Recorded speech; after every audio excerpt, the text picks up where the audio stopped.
blue Jeep starts following us on the 405 somewhere between LAX and the Wilshire exit. I notice it only because the driver's eyes have been glancing into the rearview mirror of the windshield I've been gazing out at the lanes of red taillights streaming toward the hills, drunk in the back seat, ominous hip-hop playing softly through the speakers, my phone glowing in my lap with texts I can't read coming in from an actress I was hitting on earlier that afternoon in the American Airlines first-class lounge at JFK. She had been reading my palm, and we were both giggling.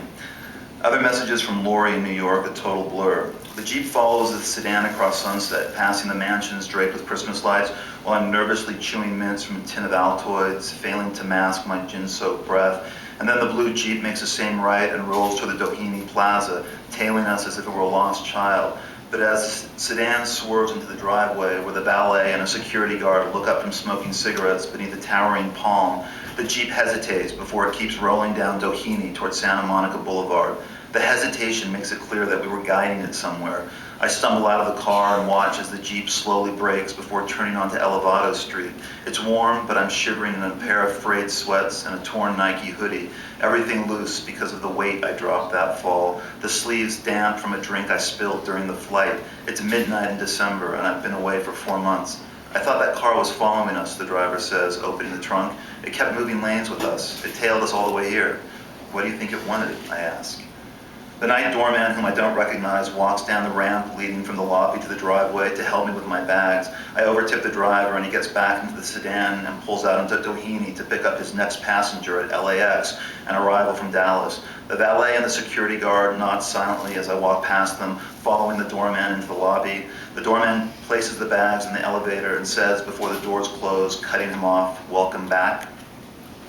Walking down the Art Deco hallway on the 15th floor of the Doheny Plaza, I'm aware of the faint scent of pine, and then I see a wreath has been hung on the black double doors of 1508, and inside the condo a Christmas tree sits discreetly in the corner of the living room, sparkling with white lights. A note in the kitchen from the housekeeper is a reminder of what I owe her, listing the supplies she's bought, and next to that a small stack of mail that hadn't been forwarded to the New York address.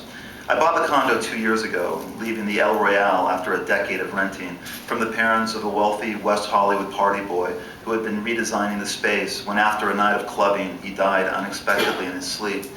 The designer the boy had hired finished the job, and the dead boy's parents hurriedly put it on the market, minimally decorated in soft beiges and grays with hardwood floors and recessed lighting. It's only 1,200 square feet, a master bedroom, an office, an immaculate living room opening into a futuristic sterile kitchen. But the entire window wall that runs the length of the living room is actually a sliding glass door divided into 5 panels that I push open to air the condo out, and where the large white tile balcony drops into an epic view of the city that reaches from the skyscrapers downtown, the dark forests of Beverly Hills, the towers of Century City and Westwood, and all the way to Santa Monica and the edge of the Pacific.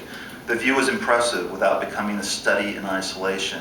It's more intimate than the one a friend had who lived on Appian Way, which was so far above the city, it seemed as if you were looking at a vast and abandoned world laid out in anonymous